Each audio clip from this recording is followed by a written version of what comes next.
it's me again, the Rock Doctor, coming at you live with another installment of How to End a Lick on the Right Note. And again, as always, it's about chord tones. Chord tones. We're going to talk about chord tones today.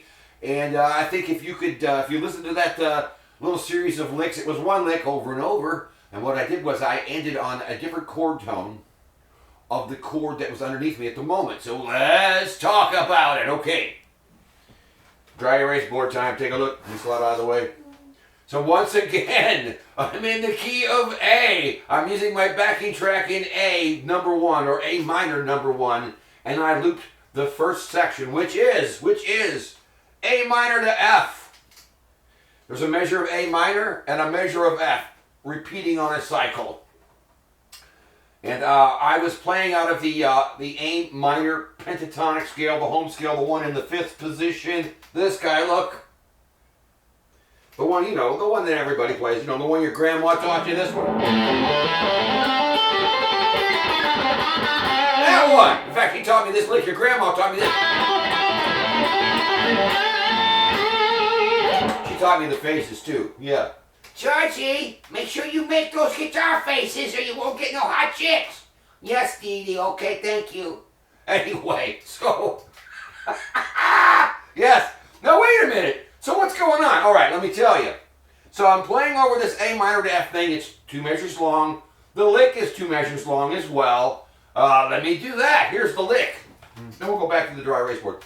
This is my stolen, pilfered essential lick number 2. 1 and 2 and 3 and 4 and 1, 2, 3, 4. So the lick moves for a measure, and when I get to the second measure where the F chord is, I stop. And I stop on a chord tone. So let's talk about this crap. I did a different chord tone each time I went through it. Now, how did I know? How did I know what note to end on, right? Okay. Well, let me point over here. Look at this pretty color shit here.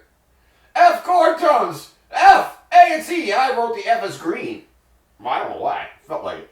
A is black, and C is red. Now, how can you know what notes are in a chord? Well, the main thing you need to know are your basic cowboy chords, the open position chords, and how to find your freaking notes on the instrument. If you can't find the notes on your instrument, you need to go away and work on it and come back when you know where every note.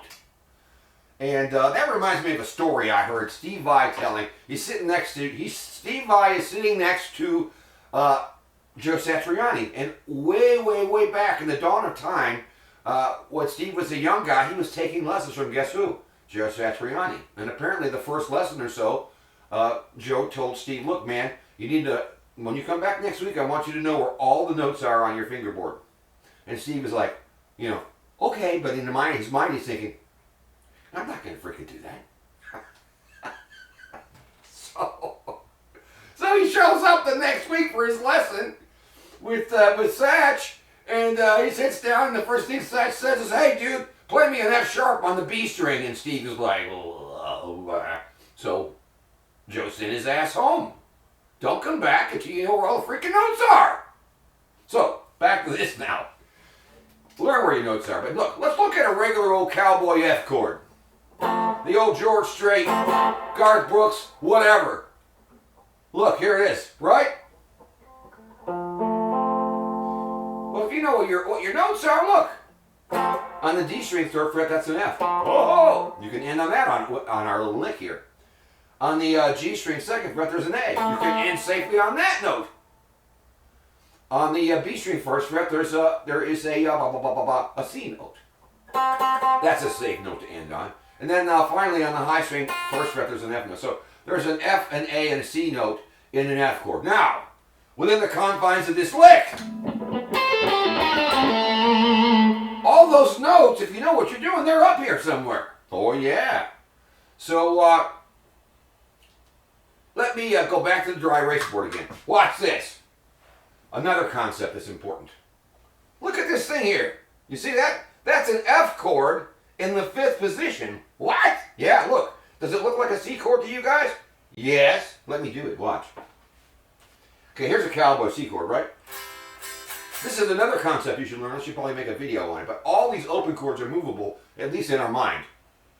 They're not so easy to play. Look what I did. I'm playing a C chord with these 3 fingers just to illustrate this. Watch. So in reality, the guitar, the nut of the guitar is really like a finger barring across that 0 fret. So watch this. If you move C up a little at a time, chords move up the neck, up and down the neck the same way that notes do. So that's why you need to learn your freaking notes, okay? So look, a C chord, if you move it up 2 frets, is a D. Look at that. In fact, you can see the little baby D chord in that mess. See it? And by the same token, look, a C note anywhere on the guitar, 2 frets past it, is a D. Chords move the same way. C, D.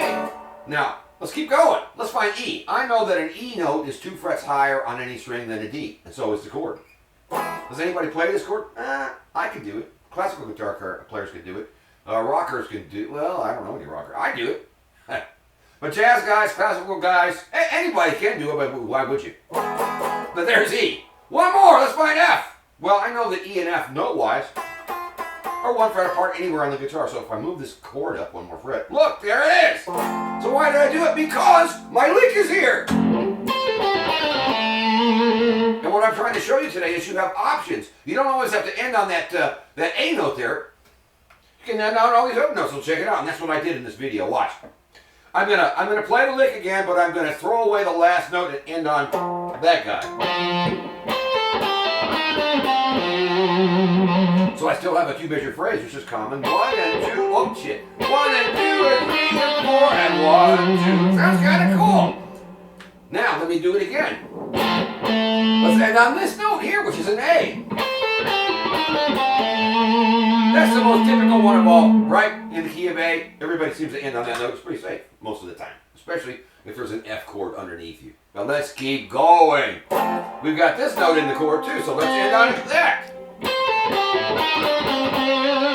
See, I played the same amount of notes. 1 and 2 and 3 and 4, and then I hit that one again. All right, so I've got 3 of them now. Let's keep going. Look, I've got this guy. It's an F note on the B string. Check it out. 1 and 2 and 3 and 4 and 1. It's pretty. Now, I've got a couple notes that aren't in the shape that I'm going to play. Let me do that next. That's that A note, but it sounds cool when you bend it. So it's really, look, it's this. But it sounds cool if you push up to it. If you push up to it, because you've got the tension of the wrong note, that G.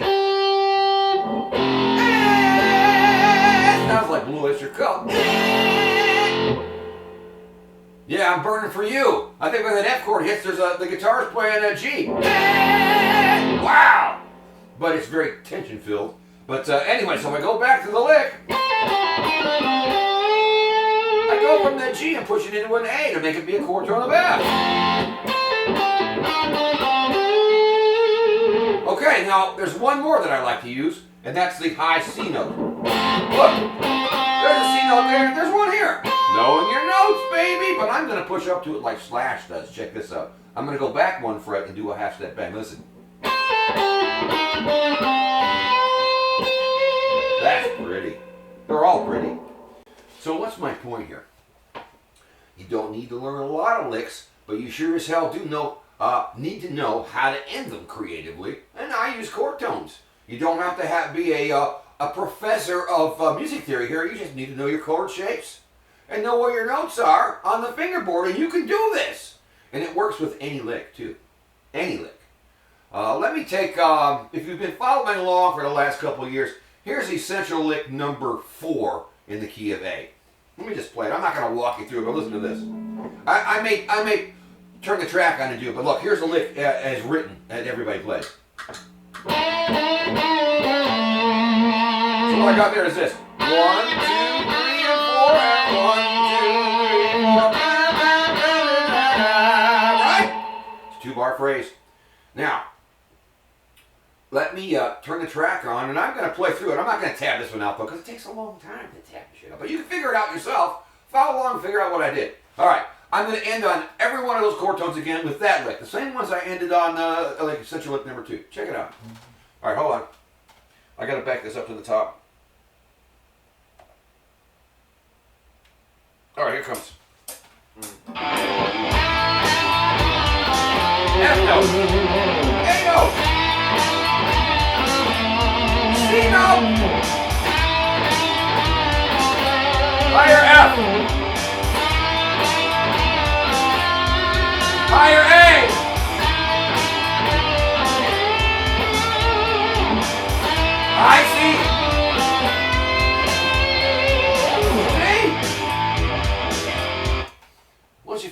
out, you get a ton of mileage out of your licks, and people will start thinking you're smart.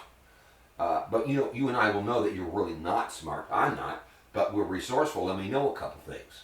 Maybe that does make us smart. I don't know. Either way, it's good to know your chord tones so you can put them on the end of your licks and end on the right freaking note and not play the same exact lick all the time. You know? And yeah. So that's it.